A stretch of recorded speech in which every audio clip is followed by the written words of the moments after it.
Há 200 anos, o Brasil se tornou uma nação independente. Os tempos de colônia de Portugal ficaram para trás.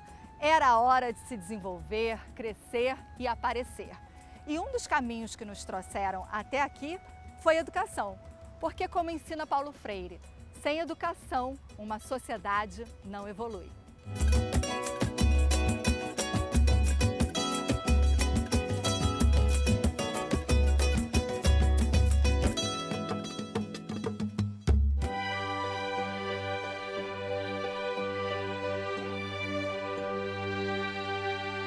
No Brasil colônia, não havia uma política pública voltada para a educação. Apenas os jesuítas instalaram algumas poucas escolas que educavam filhos de colonos e de indígenas. A elite enviava seus filhos para estudar na Europa.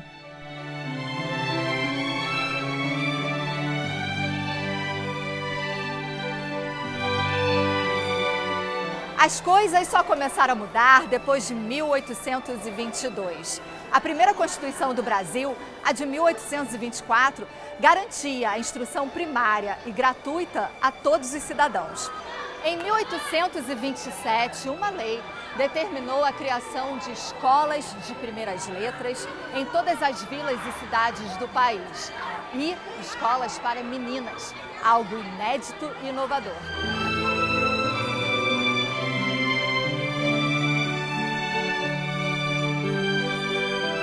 Foi uma guerra que fortaleceu a importância da educação brasileira pública e gratuita. O ano era 1870.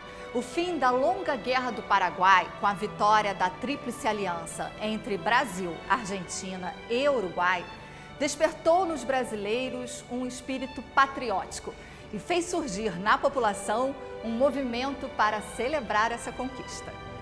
Uma vaquinha para financiar uma bela estátua do imperador Dom Pedro II sobre um cavalo, orgulhoso e de espada em punho.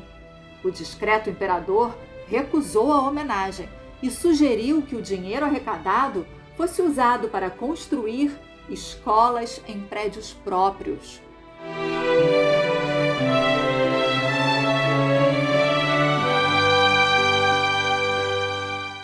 Isso não é pouca coisa, né? A gente está falando de 48 anos após a independência do Brasil, no começo da década de 70 do século XIX, né? No contexto da tensa transição entre o trabalho escravo e o trabalho livre, né? A fase final da monarquia brasileira. E é nesse contexto, né, de uma ausência de uma política educacional que dê conta das demandas pela instrução popular, como era chamada na época, que surgem essas escolas do imperador. Pela primeira vez, você tem a inserção na política pública, a inserção e a alocação de escolas de instrução primária em edifícios públicos, ou seja, próprios do Estado e concebidos, né, para serem prédios escolares.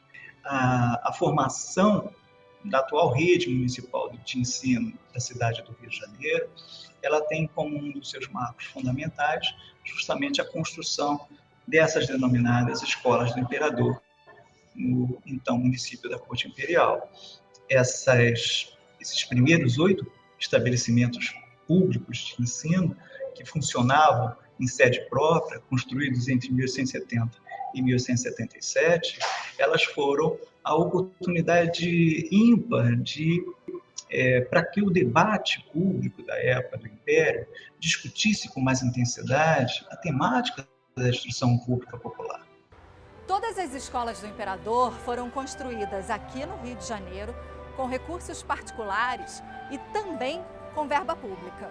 Uma delas é essa aqui, a Gonçalves Dias, que fica em São Cristóvão. Foi a segunda a ser construída e em setembro completa 150 anos. É a escola pública municipal mais antiga da cidade.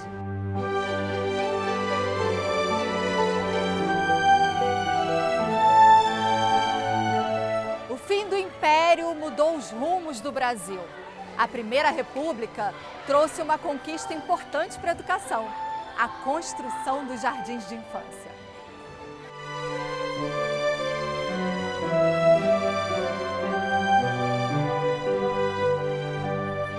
A partir de 1909, foram erguidas unidades escolares voltadas para as crianças menores de 6 anos.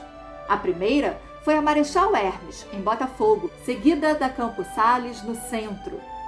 Já o Jardim de Infância Bárbara Ottoni, no Maracanã, foi construído em 1922.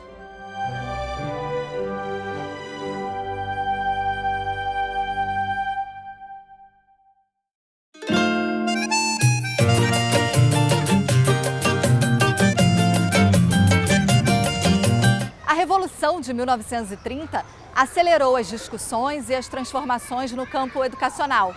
E em 1931 foi criado o Ministério da Educação. Como o Rio de Janeiro havia sido a capital da colônia, depois a do Império e, por fim, se manteve como a capital da República, era natural que se tornasse vitrine para as novidades na área da educação pública. E foi nessa época que surgiram no Rio de Janeiro as chamadas escolas de Anísio Teixeira, como a MESCO, que fica aqui em Botafogo.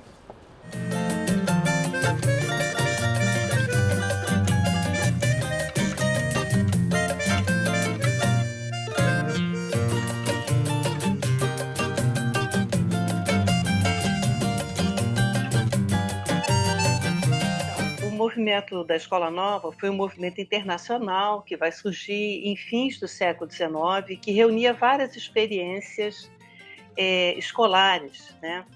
Várias experiências de inovação pedagógica. Ele tem maior força no Entre Guerras e, embora ele já tivesse influenciado alguma coisa aqui no Brasil, no período inicial, né, da implantação da República, nos anos 20 e 30, que ele vai ter uma disseminação mais ampla e vai consubstanciar um movimento de luta em defesa da organização de um sistema público de ensino. Em 1932, eles lançam um manifesto dos pioneiros da educação nova e que vai defender as bases, né, dessa nova escola que eles entendiam como necessária para efetivação do regime republicano. A educação defendida por Anísio Teixeira devia ser obrigatória, laica, pública e gratuita para todos. A Constituição de 1934 inclui um capítulo exclusivo sobre educação, graças ao movimento Escola Nova. À medida que o país crescia, aumentava também a demanda por vagas no ensino público. Nos anos de 1960, Francisco Bolonha, que era arquiteto do Departamento de Prédios e Aparelhamento Escolar da Secretaria de Educação, teve uma ideia.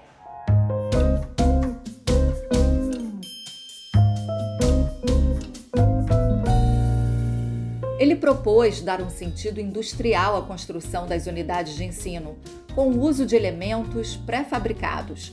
Projetou 5 tipos diferentes de prédios, facilmente adaptáveis a qualquer terreno.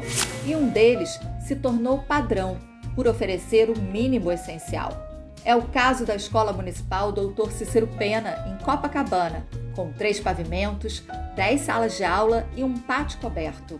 Na mesma época, surgiram dezenas de outras unidades de ensino construídas pela Fundação Otávio Mangabeira, a FOM, criada para aproximar a iniciativa privada da área da educação.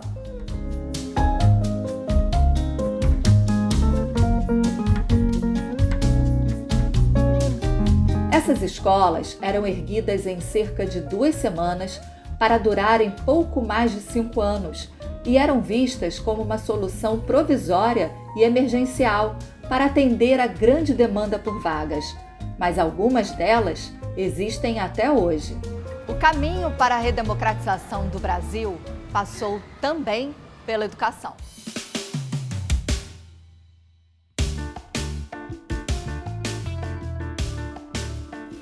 Darcy Ribeiro, cujo centenário de nascimento estamos também comemorando neste ano de 2022, é mineiro de Montes Claros.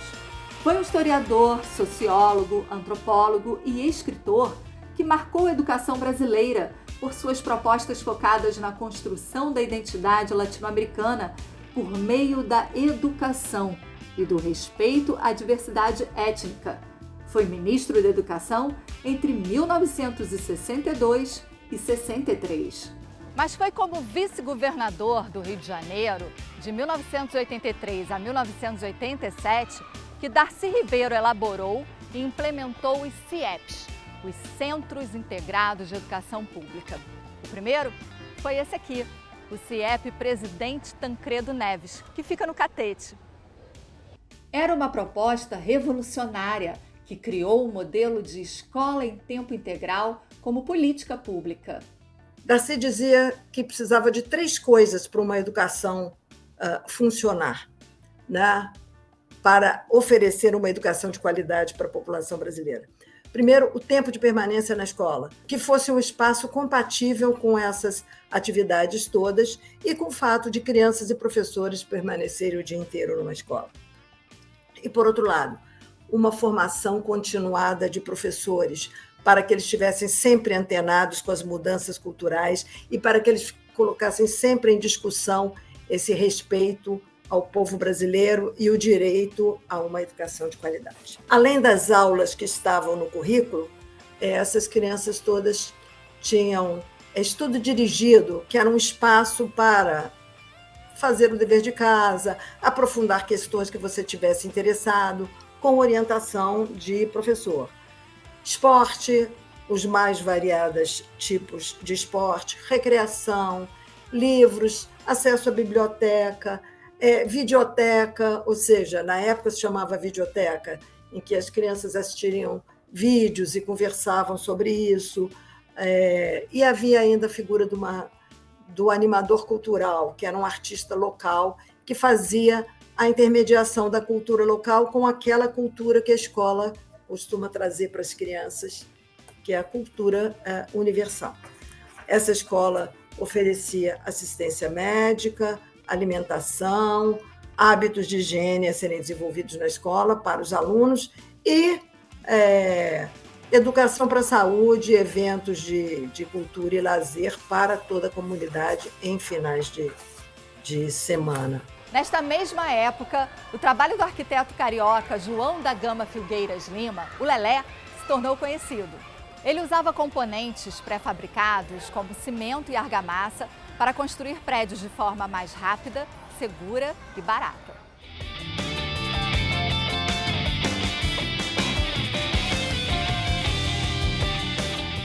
E em 1984, Lelé fundou a Fábrica de Escolas do Rio de Janeiro.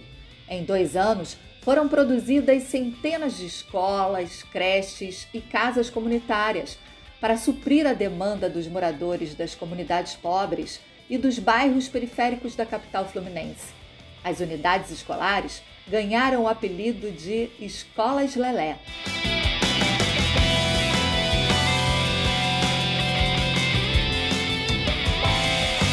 O novo século trouxe novos desafios para a educação. A evolução tecnológica transformou a escola.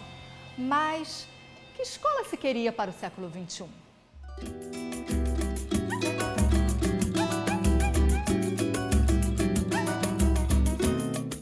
Os espaços de desenvolvimento infantil e os ginásios experimentais foram algumas apostas desse tempo.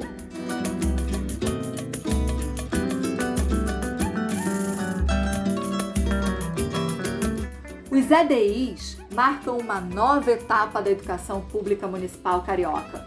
São espaços pensados para a primeira infância, com áreas amplas, coloridas e adaptadas. Todos oferecem brinquedoteca e parquinho, onde os alunos são estimulados a brincar e a se desenvolver de forma plena.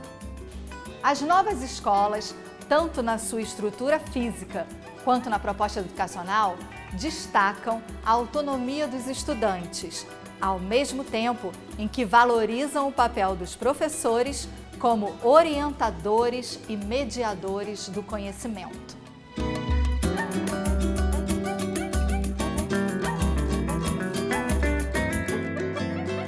Os ginásios experimentais cariocas foram criados para atender aos alunos do 6º ao 9º ano em horário integral. A ideia é desenvolver jovens autônomos e conscientes do seu papel na sociedade. Além do currículo regular, Os ginásios oferecem disciplinas eletivas e estimulam os alunos a elaborarem seus projetos de vida.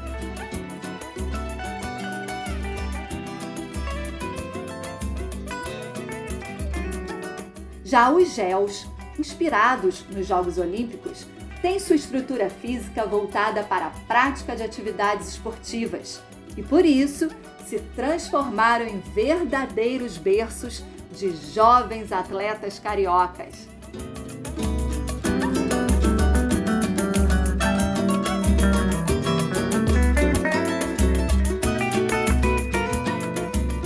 Essa é a mais nova proposta da educação municipal carioca.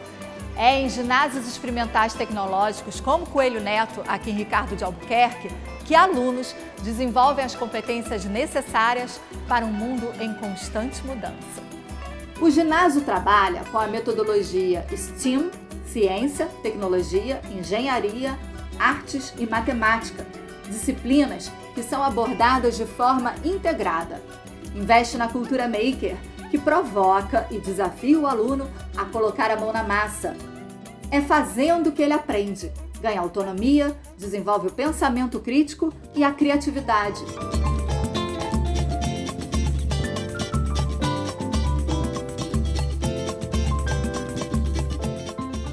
Hoje, 200 anos depois, a escola pública carioca guarda ensinamentos e experiências de cada uma dessas épocas. E assim, seguimos em nossa utopia juntos. Estamos em constante evolução, atrás de novas independências. E com a mesma força motriz que motivou governantes, pensadores e educadores, nós seguimos em frente, sempre na busca por uma educação pública, laica, gratuita